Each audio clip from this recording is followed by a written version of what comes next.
A Course in Miracles, Workbook for Students, Lesson 183. I call upon God's name and on my own. Before we begin this beautiful lesson, let us do the meditation from A Course in Miracles. I'm here only to be truly helpful. I'm here to represent Him who sent me. I do not have to worry about what to say or what to do because He who sent me will direct me. I'm content to be wherever He wishes, knowing He goes there with me. I will be healed as I let Him teach me to heal. I call upon God's name and on my own. God's name is holy, but no holier than yours. To call upon His name is but to call upon your own. A father gives his son his name and thus identifies the son with him. His brothers share his name, and thus they are united in a bond to which they turn for their identity. Your father's name reminds you who you are, even within a world that does not know, and even though you have not remembered it. God's name cannot be heard without response, nor said without an echo in the mind that calls you to remember. Say His name, and you invite the angels to surround the ground on which you stand, and sing to you as they spread out their wings, and to keep you safe, and shelter you from every worldly thought that would intrude upon your holiness. Repeat God's name, and all the world responds by laying down illusions.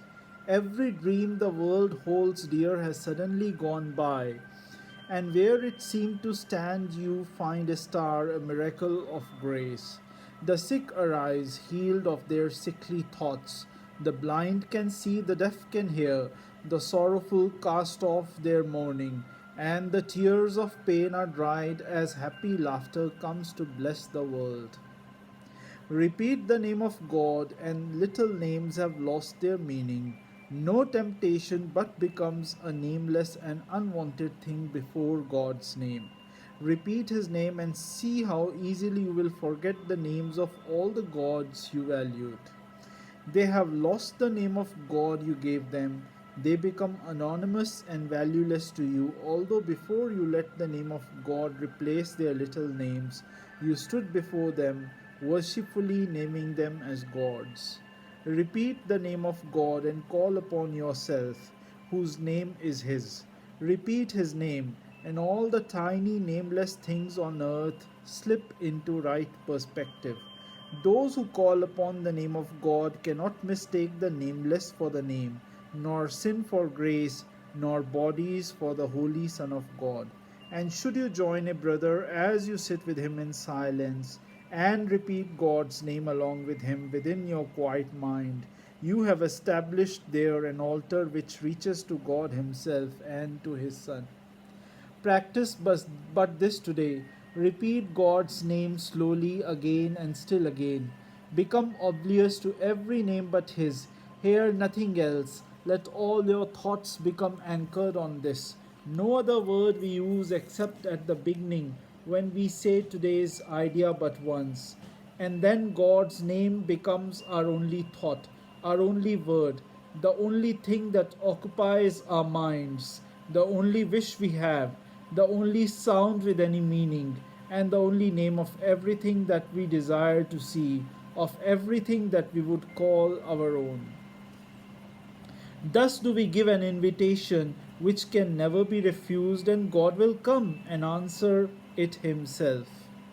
Think not He hears the little prayers of those who call on Him with names of idols cherished by the world. They cannot reach Him thus. He cannot hear requests that He be not Himself, or that His Son receive another name than His. Here, idols also refer to all the things we cherish instead of reality, that is God. And what are those things we cherish? We cherish our position in society, the wealth we have, the cars, the houses we have. All these things are idols which we actually place instead of God. No, God should be our only idol. and we place all these things. So, this is what the Course is telling us. Repeat His name, and you acknowledge Him as sole creator of reality. And you acknowledge also that His Son is a part of Him, creating in His name. Sit silently and let His name become all encompassing idea that holds your mind completely. Let all thoughts be still except this one, and to all other thoughts respond with this, and see God's name replace the thousand little names you gave your thoughts, not realizing that there is one name for all there is and all that there will be. Today, you can achieve a state in which you will experience the gift of grace. You can escape all bondage of the world and give the world the same release you found. You can remember what the world forgot and offer it your own remembering. You can accept today the part you play in its salvation and your own as well, and both can be accomplished perfectly. Turn to the name of God for your release, and it is given you. No prayer, but this is necessary, for it holds them all within it. Words are insignificant and all request unneeded when God's Son calls on his Father's name. His Father's thoughts become his own. He makes his claim to all his Father gave and is giving still, and will forever give.